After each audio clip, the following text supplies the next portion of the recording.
Hi, I'm Gabe Zichermann, and I came to the US for graduate school and then emigrated here after joining the tech industry. I built companies, wrote, spoke, and consulted along the way. It's 4th of July week, and an interesting time to talk about the impact of immigration on the subject of culture at work.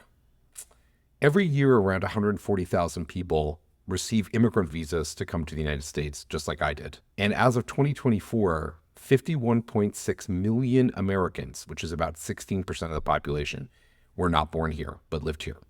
And a further 12%, around 40 million, were born in the US, but are children of immigrants. Regardless of how immigrant heavy your specific workplace is, there's no doubt that a healthy percentage of your team is 1 degree away from immigration to the US. With that comes extra complexity in how we talk about issues of immigration, nationality, patriotism, and politics. On this 4th of July week, when I'm recording it, it might be worthwhile to consider how friend-forward organizations think about the American experiment and how valuable cross-cultural friendships in the workplace can be when fostering equity, inclusion, and success. Your workplace is uniquely diverse. Many immigrants coming to the U.S. grew up in environments that are more culturally or religiously homogenous than this country writ large. They also have a tendency to self-segregate when they settle in the U.S., mirroring the pattern of native-born Americans. This trend has accelerated in recent years, and it's likely that your team, whether they're old or young, conservative or liberal, university educated or not, is experiencing your workplace as uniquely diverse. This may be the first time they're really coming together in a super diverse environment because of that self-segregation. Hybrid or remote work only exacerbates this trend by giving individuals the ability to work and live wherever they might want to, which in many cases is a self-segregated choice. So the first time many people get an opportunity to engage with real diversity on a transactional or personal basis is on the job. And immigration status plays a key role in this. I actually did a whole TEDx talk about that subject, which is about friendship at work and its superpower, and I'll make sure that there's a link to it right here in the story.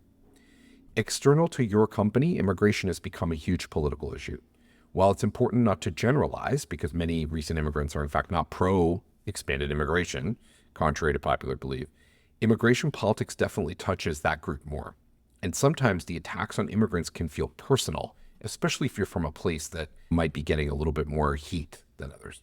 While we can't shift the overall national political climate just in a single organization, recognizing the challenges to employee health and wellness is critical for fostering optimal performance. General political issues tend to trickle down to the personal and the teams that we collaborate with. We cannot and should not ignore that cultural climate inside our company. Being friend forward and acknowledging those issues in strategy is a critical first step. In progressive circles, it can be fashionable to criticize the United States openly and sometimes with derision. For many people, perhaps informed by new Marxist rhetoric, the US has several intractable problems that cannot be resolved in normal ways, including the failure of capitalism, corruption, and the inequities of the justice system, etc., etc. These conversations can be challenging for immigrants who don't feel comfortable discussing politics. This can be because they come from cultures where political conversations are dangerous, which are many, or for various other reasons.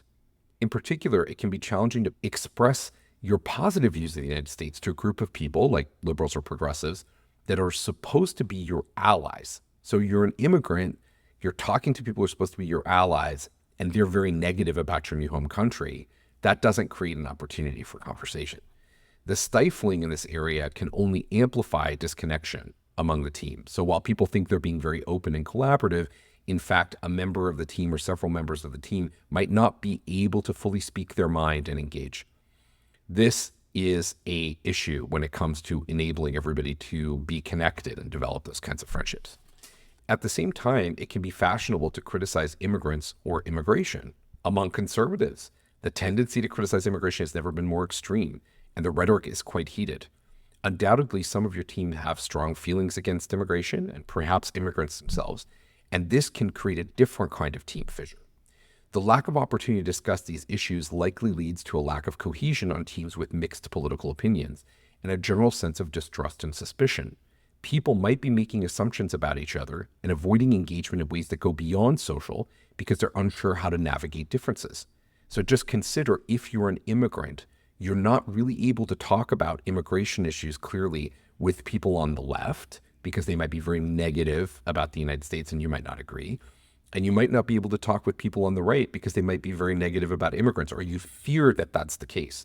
So the lack of ability to engage here really depresses the ability of immigrants to make connections with other people in the company that are open and honest and to get the full benefit of that front forward environment. It's okay to support American values. Does the idea of American values in your corporate culture make you a little bit uncomfortable? Like if I said you should incorporate American values into your corporate cultural statement, do you feel uncomfortable with that? If so, you probably have some of the same discomfort or misconceptions that might be making it difficult for your staff to connect fully with each other around this holiday. But I encourage you to rethink your framing. American values definitely include things like tolerance, legal immigration, openness, acceptance, and connections beyond traditional ethnic or racial lines. In short, they are whatever you make them out to be. Fostering these ideas in a framework through a positive lens on American values is a service to both your country and your teams, framing it as a positive American value. And this sets a great context for how to approach the challenge of discussing cultural, racial, or ethnic diversity through friendship in the workplace. So, what should you do? In this time, it's extra important to ensure that immigrant workers and second-generation Americans feel secure and comfortable in the workplace, both discussing their status and their experiences. To facilitate this, it can be useful for your company to recognize those experiences and create opportunities for friends to engage around them. This doesn't mean taking a stand on immigration policy, but it does mean taking a stand on individual immigrants themselves. That is, immigrants are valuable, but it doesn't necessarily mean that your company has to say anything about general politics. But what you can do are create opportunities. We talk about this a lot in the Friend Forward framework that I created. You're creating opportunities and you're funding those opportunities as an organization to help foster these connections. So those are things like cultural potlucks, have everyone come together and make a dish that reflects their culture or create some content that reflects their culture. Discussion groups, book clubs, or even shows and tells. A fun idea for creating these connections in a friendly way. Also, I've seen companies do where a member of the team chooses a cuisine for a group outing on a rotating basis that reflects their culture. Food is a very powerful way. Storytelling is a very powerful way. Goods, materials, all of these things are very powerful ways that allows people to talk about their cultural experience without necessarily having to make it super personal, which is a great interface. Empowering immigrants and second-generation Americans to discuss their experiences and engage with each other is critical for fostering the right kinds of friendships in the workplace that produce great results. Being an immigrant, having a different cultural background, you can't avoid that because it's such a big part of your personality and your experience, and it's actually something that we need to lean in on rather than lean away from. What shouldn't we do? Don't try to force friendships or cultural indoctrination on people in the workplace. The results will generally be disappointing and ultimately reduce value while generating backlash and suspicion. The organization's job is not to educate in the domain of the personal and political, it's to foster genuine connections that will do that work for you. And that's a thing that many companies and their DEI initiatives got really, really wrong. They just missed this critical piece, right? Which is you want to foster and create opportunities. It's not about lecturing on things beyond big values ideas. What you need to do is create space and funding for individuals in the organization to get to know each other better and to get and stay connected. Guidance, frameworks, and support are the critical pieces that you need to deliver. You know, you might have listened to this podcast or read the accompanying essay through the prism of the immigrants are people of color and the other group is not. Is that what you had in your head? Is that the visualization that you had while you were listening to this? This would be a shallow misunderstanding of my advice and the power of friendship in the workplace.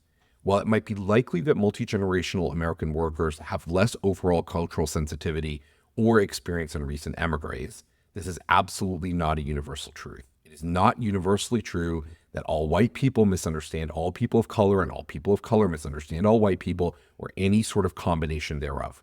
Two immigrant families from wildly different cultures or those with a pre-existing political beef might have a lack of connection or misconception that has nothing to do with American racial understanding or new Marxist lenses.